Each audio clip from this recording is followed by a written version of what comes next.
معجزه که فقط عصای موسی نیست، همین که افکار مثبت داشته باشی، همین که واسه سلامتی خودت ورزش کنی، تغذیه مناسب داشته باشی، همین بزرگترین معجزه است.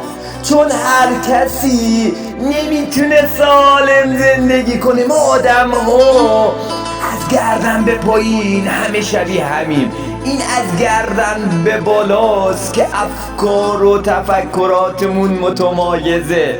تویی که بدن سازی کار میکنی، تو آدم به شدت قدرتمندی هستی، چون خودت به خودت درد داری تزریق میکنی و رشد تو بعد از همون درداست. تو انسان به شدت قدرتمندی هستی. رفیق من، خودت رو دست کم نگیر.